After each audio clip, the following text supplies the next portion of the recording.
కాకినాడ జిల్లాలో దళిత సంఘాల నేతలు నిరసన చేపట్టారు. కాకినాడ రూరల్ జనసేన ఎమ్మెల్యే పంతం నానాజీ మెడికల్ కాలేజీ డాక్టర్ ఉమామహేశ్వరరావుపై దాడి చేసి బూతులు తిట్టడంపై ఉద్రిక్తత కొనసాగుతోంది. ఎస్పీ కార్యాలయం వద్ద దళిత సంఘాల నేతలు ఆందోళన చేపట్టారు. అయితే డాక్టర్పై దాడి చేసిన ఎమ్మెల్యే నానాజీ ఆయన అనుచరులపై కేసు నమోదు చేయాలని డిమాండ్ చేశారు.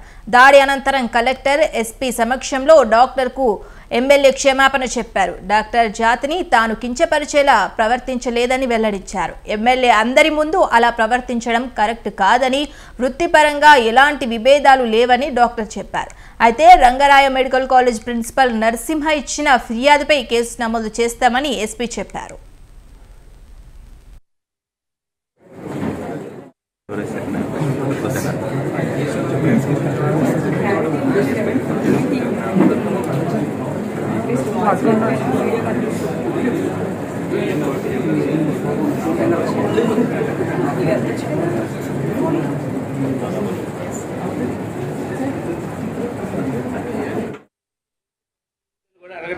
జరిగింది నేను డాక్టర్ జాతిని కానీ ఇంకో జాతిని కానీ ఉద్దేశించి నేను మాట్లాడలేదు. అలా ఎవరితోటి ఎప్పుడు ప్రవర్తించలేదు.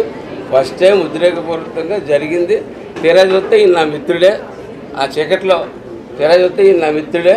సరే, అది వదిలేస్తే అది జాతిపరంగా ఒక వృత్తిపరంగా వెళ్తుంది కాబట్టి ఆ వృత్తికి క్షమాపణ చెప్తా ఉన్నాను. నేను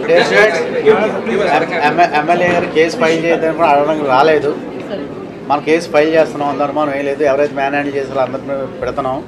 ఆయన కూడా అన్కండిషనల్గా అపాలజీ చెప్తున్నారు, జరగడం అనేది జరిగిందని చెప్పని. ఎస్పెషల్లీ పేషెంట్స్ దృష్ట్యా మనం స్ట్రైక్ అది ఏమి వెళ్ళొద్దు, ఏం చేయొద్దు. ఒకవేళ నిజంగా కానీ ఇది ఇక్కడతో ఆగిపోతే మనం స్టార్ట్ చేద్దాం, ప్రాబ్లం ఏమీ లేదు. కానీ 2-3 రోజులుగా కంపల్సరీ ఎఫ్ఐఆర్ ఫైల్ అవుతుంది. ఎందుకంటే first we have to identify the culprits. ఇవన్నీ పెట్టి నేనే ఇస్తాను కంప్లైంట్. ఇచ్చిన తర్వాత ఎఫ్ఐఆర్ వేస్తారు. సో మీరందరూ నాకు కోఆపరేట్ చేసినందుకు, అలాగే నాతో పాటు దెబ్బలు తిన్న